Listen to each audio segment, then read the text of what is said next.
Hey everyone, this is Hilary, and I wanted to check in and give you a reading for the new moon that happened yesterday. It's been a little bit of a crazy week already, and it's only Tuesday, but I did want to check in with you and let you know kind of the general energies of that moon and also what it's initiating, what it's bringing in, and what you can kind of expect over the next couple of days and over this cycle generally.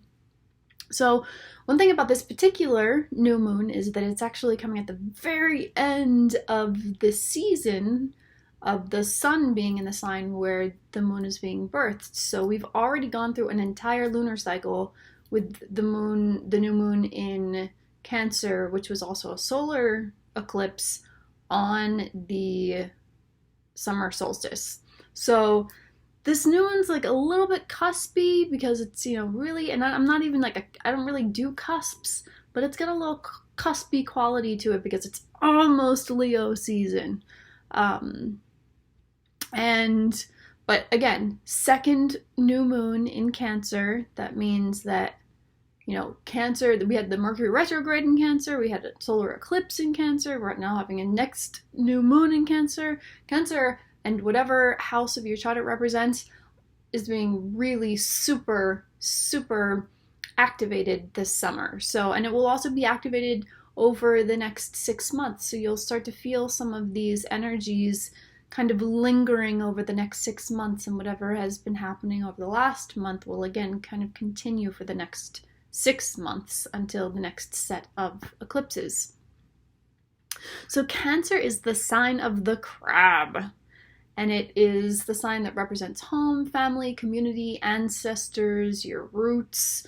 And so during this time, you and the people around you may really feel a need to collect, into your families, whether it could be blood relatives, it may not be, it's like family as in your family, how you define that, chosen family, family of origin, tribe. But it's really a time where people are kind of like being shuffled around, back into things. You might find yourself communicating more with family members. Again, this doesn't, or with your communities, this doesn't have to mean families of origin. It can mean any kind of family that you've had. You may also find that how you define home and where you define home and who you define as home is becoming very apparent. And it could even be a little bit surprising, like, oh, okay. But also, if you have multiple families, multiple homes, that can also emerge, that can also become very apparent. And it's really a time for owning what is home for you, and owning who is home for you. And being allowed to say, okay, this is my home, these are my homes, these are my people, whatever that happens to mean for you, and it's okay, and it's a good thing.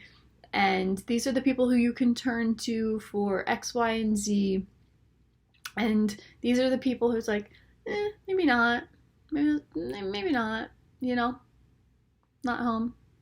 That place. Those people. So it's really a time of clarity. I mean, this whole summer is really about clarity. All these retrogrades are really about getting clarity and knowing. Knowing here the truth for you personally. Mars is also in Aries, as he's been for the last month-ish. And Aries is the sign of identity, independence, self-creation, and self-definition. And so he's also going to enter into the shadow of his retrograde next weekend. And a shadow period, so a retrograde is when, standing here on Earth, it appears that a planet is moving backwards. Planets are never really moving backwards, but it's just the appearance of a planet moving backwards. In a retrograde period, before a retrograde period, it appears that the planet is starting to slow down. And when the planet appears to start to slow down, that is the shadow of the retrograde. He's going to start slowing down this weekend. And so you might find yourself having some premonitions about the Mars retrograde coming up. Mars rules passion, desire, motivation, drive, right? He's the warrior, like, go, we're gonna do stuff, action, And so you might find yourself reflecting upon the particular nature or quality of how you go about doing things, period. But especially when it comes to your passion and your desire and your drive and your motivation, like, do you go for it, or are you kind of like, oh, I'm gonna go this way, and then I'm gonna go this way, and then I'm gonna go this way. Every single sign, Mars in every single sign has a different flavor, the flavor of that sign. So how Mars shows up in your chart is going to have a really strong effect on how you feel the retrograde. But also, he's in his home sign of Aries, and Chiron, the wounded healer, is also in Aries right now. So Chiron is a very important piece of one's chart, especially if you're somebody who's really using your chart for personal development, self-development, spiritual development, healing, healing trauma. Chiron represents your trauma, right? It represents the deepest core wound of a person in their chart. And so everyone has Chiron in a different place in their charts. However, Chiron's wounds are so deep that you will feel those wounds in every aspect of your life, and you will have to heal those wounds through every aspect of your life. But the key quality of the Chiron wound is that you cannot heal it unless you are actively helping other people to heal the same wound, right? So it's like a deep wisdom, a wound with deep wisdom. And so when it's in any one particular sign transiting, you have to be doing the work in that particular sign in order to heal yourself and also heal others. And so with Chiron and Aries, it represents the wounds of identity, right? And so this has to do with the parts of ourselves that we tend to hide or hide behind. So if you kind of like hide behind a particular piece of yourself or part of yourself, or your career, or where you're from, or where you went to school, or your profession, whatever it might be, your degrees, Chiron's going to be like, can't do that anymore. Like, you need to come out and show the truth of who you are. You need to show your true identity. And so also under the influence of the new moon in Cancer, which is the most emotional sign, this can also manifest as being afraid to show your emotions, or feel like it's not okay to show your emotions or share your emotions. It can also very much be connected to aspects of your identity that have led to oppression, and oppression by and prejudice from others. So being told or shown that if you call that out, that you'll be punished or chastised in some ways. You need to like stuff it down or like hide your identity. So again, it's like very much healing these pieces of your identity, healing that who you are is good enough, and all of who you are is good enough, and all of who you are is good enough to be shared, right? And we're in this age of Aquarius, and in the age of Aquarius, everyone's supposed to be all of who they are, right? Like Aquarius likes to be weird. So during the age of Aquarius, the healing of the identity wound is that like the weirder you are, the cooler you are, and the better you are. Like there's a positive quality applied to weirdness. Like if you're following the dominant paradigm,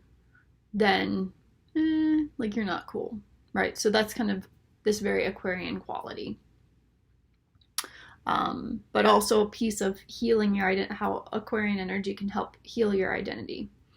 But the most prominent aspect of this particular moon is its perfect opposition to Saturn. Saturn represents limits, restrictions, and boundaries. Saturn will always challenge you to be your best and do the hard work. When Saturn is involved, there are no shortcuts and no fast tracks to your dreams, right? There's no, if you follow the 5 steps in the next 3 weeks, your whole life's going to be changed. No, that's not what Saturn's about. The only thing that can get you to where you want to go when Saturn is involved is work, persistence, and the willingness to trod one day at a time, one step at a time, 1 minute at a time, 1 week at a time, 1 year at a time, decade by decade. And so we're talking about Saturn in Capricorn, and Saturn in Capricorn do things that take, years and decades in order to accomplish, right? Capricorn is the sea goat. It's like the mountain goat, sea goat. It's a mystical creature, right? So it has multiple identities, which is again what we're celebrating right now. But it climbs to the top, and it climbs these tough mountainous terrains in order to get to the top and be the best, right? You have to practice, right? Saturn is about, you got to practice. You know, you practice, there has to be discipline, and you have to do it every single day. And that is what makes Saturn and Capricorn the very best at everything they do, because you got to do it, right? So everyone's going to meet some sort of challenge or limitation in their life this week. If you happen to have a lot of Saturnian energy or a lot of Capricornian energy in your chart, you might be the challenge that you meet this week. It's really a time when it can be like, you can be creating the challenge for yourself, which in some ways can be a really awesome thing, and in other ways it can be stifling. You can be stifling yourself. It can almost be like you're your own worst energy kind of, your own worst enemy kind of energy. However, even though Saturn is hard, Saturn is also the energy that is most able to help you overcome your greatest challenges. So Saturn will present your greatest challenges to you, but then he'll help you overcome them. And like, there's no other energy in the zodiac that can help you overcome your challenges like Saturn can. You're gonna have to work for it. It's gonna be tough.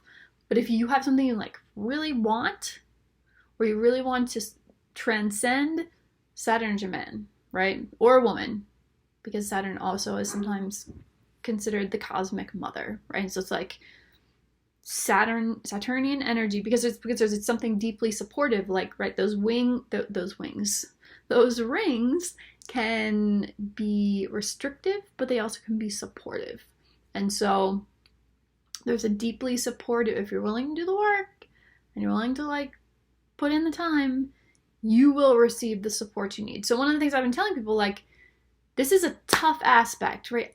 A perfect opposition to Saturn is a tough aspect. It's a direct challenge, to whatever it is that you're trying to achieve in this particular area of your life or right now, right? However, if you know that no matter what you do or no matter what you want, it's going to be hard, then ask for the hardest thing, right? Ask for the thing that you think is impossible for you to receive or impossible for you to achieve, because you have that kind, because again, hard Saturn aspects are also the greatest opportunities for overcoming something. So you have support. It's a challenge, but it's also a support, right? Saturn is the guru, the master. Like, he's going to sit there and he's going to work you, and he's going to work you, and he's going to work you, and he's going to work you until you master that, until you become the master, right? So if he's giving you that level of energy and that level of attention, right? This is a direct stare down, right? He's looking right at you.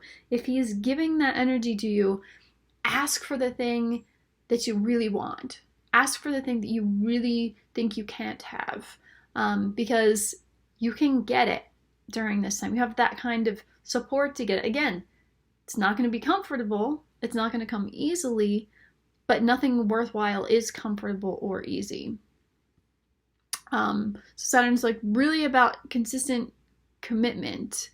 And the beauty of Saturn, again, and if you happen to be in your Saturn return, the beauty of the Saturn return is that Saturn tests you so that your life is exactly what you want it to be, right?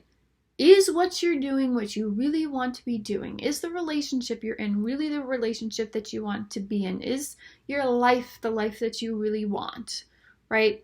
Do you want what you have enough, or what you want enough in order to tolerate the bullshit that comes with it? Because every single endeavor, every single place, every single relationship, every single lifestyle has some kind of bullshit. Like, there's not like one perfect, oh yeah, this one, there's no, there's bullshit everywhere.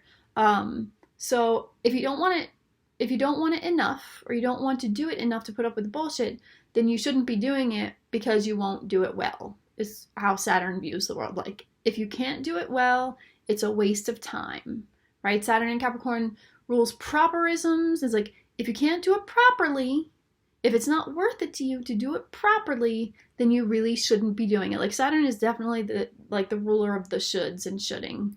You shouldn't be doing it if you can't do it properly, right? And also, you're wasting time, right? You're wasting if you are doing something that you don't really want to do, that you're not willing to put up with the bullshit to do it, you are wasting your life, right? That, like, Saturn, that's how Saturn feels. You are wasting your life, you are wasting your time, and Saturn rules time, right? So there is few things that Saturn can't stand more than if you waste time, right? You're wasting your time, you are wasting your life away. We have limited amount of time. Saturn is limited resources. There's a limited amount of time. You don't have that much. Why are you wasting your time doing something that doesn't matter to you, right?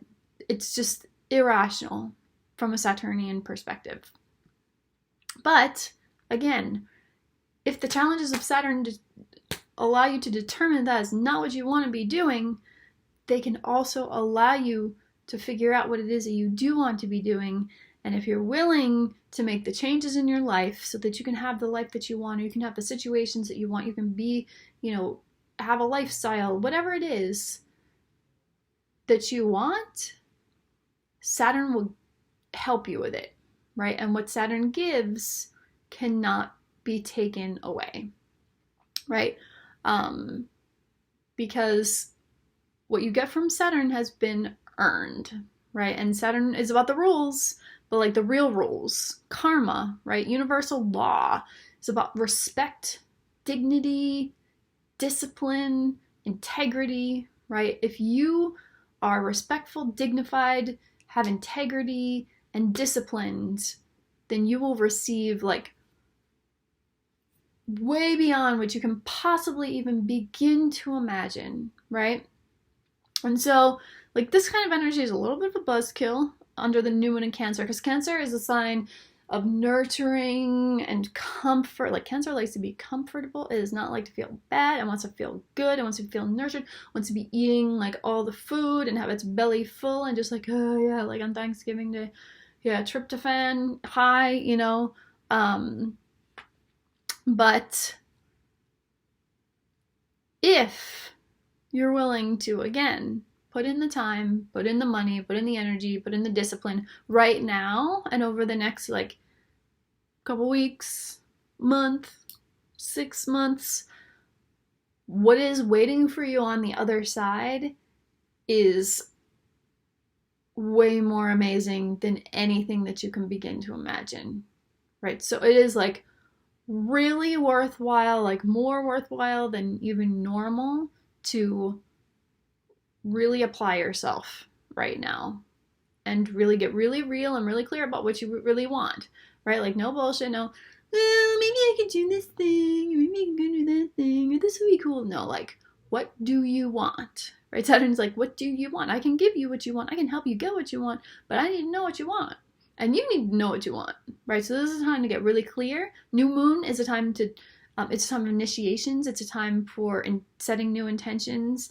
But like, know what seeds you're planting in the ground before you plant them. So when the moon's not quite visible, and with the dark moon, that's the time when all the possibilities are endless. So explore the endless possibilities. Know that there's limitations staring you down, but also believe that the possibilities are endless, because they also are. It's just the ways that you can achieve them are not, are not endless and infinite.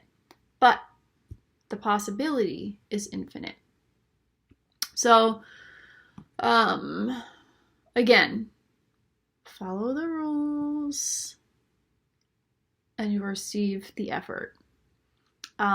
Also, helping kind of ease some of that energy is that Jupiter in Capricorn and Neptune in Pisces are in a really lovely relationship right now. And so, like, Capricorn, again, is ruled by Saturn. It's a restrictive sign, and Jupiter just wants to expand and have fun and travel and do all the things and learn and, like, be like this all the time. Right? Always be expanding its consciousness and its understanding and its, knowledge of theories and philosophies, and find the unified theory. And that's just what Jupiter wants to do. And Capricorn's like, eh.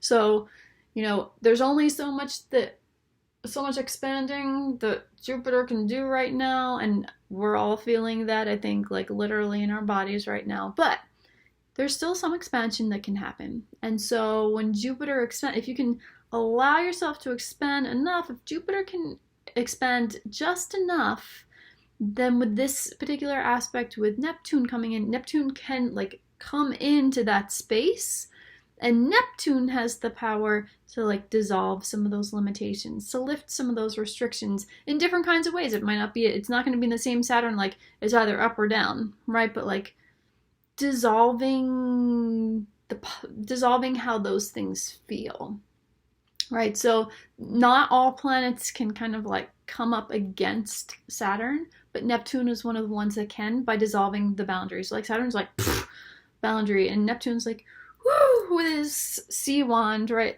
I'm just gonna come and dissolve this boundary, dissolve this boundary. Right, but mostly the boundaries that are being dissolved are here in our minds. So that's the other thing to consider. Like Jupiter is very much about like the mind expanding, and Neptune is about consciousness, right? And so this is very much, you have to be open to the boundaries that are being dissolved being the ones that are up here. So also, Mercury and Uranus are in a positive relationship, and these are the cosmic tricksters. They're actually two octaves of the same energy. And Mercury is very much about the earthly, right? And Uranus is very much about, you know, the collective, again, the collective consciousness. Mercury is about like those little everyday disruptions, and Uranus rules the nuclear bomb. So, you know, like explosions, two slightly different levels of disruption. But tricksters are incredibly, incredibly important energies in our personal development, in change in the world. Again, Uranus is the planet of collective change, of social change, of humanitarianism, of revolution, right? And so I don't have any biases, of course. But the way that tricksters work in the world and in your life is that they loosen you up, right? Explosion, explosion, explosion, explosion, explosion, wrong way, go that way, detour, right? They open you up, they make you more flexible, they make you more adaptable, they make you more resilient. You have to be able to take a joke, right? If you can't take a joke, then your own personal development is going to be limited. Laughter is so important when it comes to like the deep, deep work. The more laughing you go, the deeper, the more laughing you can do, the deeper you can go. If you cannot laugh, you can't go that deep into yourself. Like laughter is its own form of medicine internally in your spirit.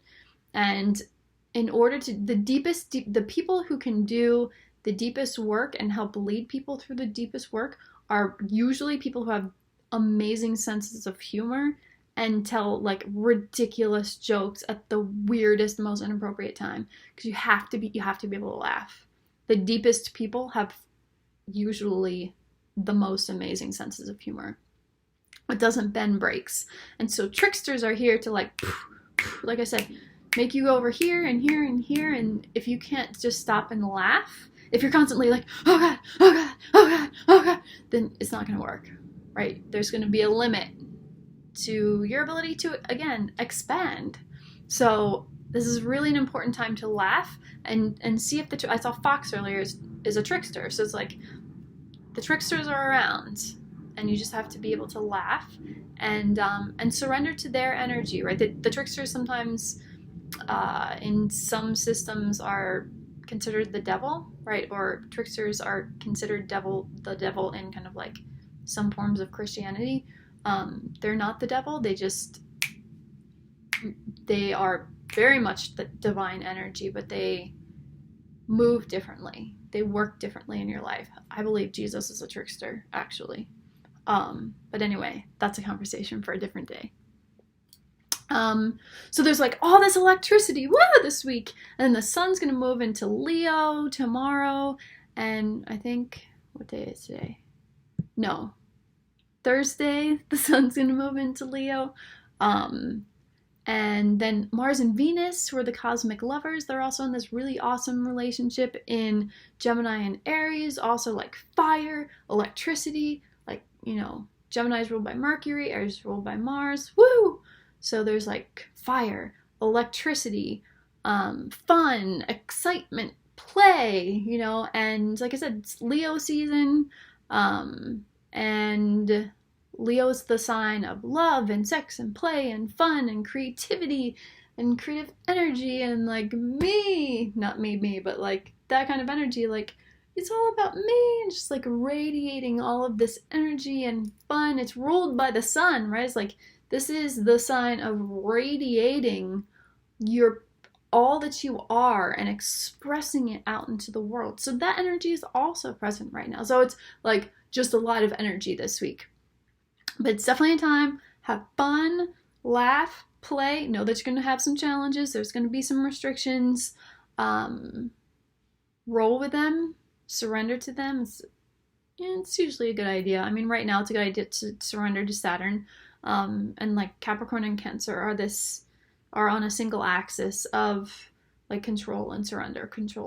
So surrender to Saturn, surrender to the limitations. And then once you do that, follow the path, right? And it'll probably be a fun, interesting, definitely not what you imagined it was going to be, because it never is when you surrender to it. But I think it's an interesting energy, and I do think it's going to be a fun week. So I hope that you have a lovely week, and I will talk with you soon.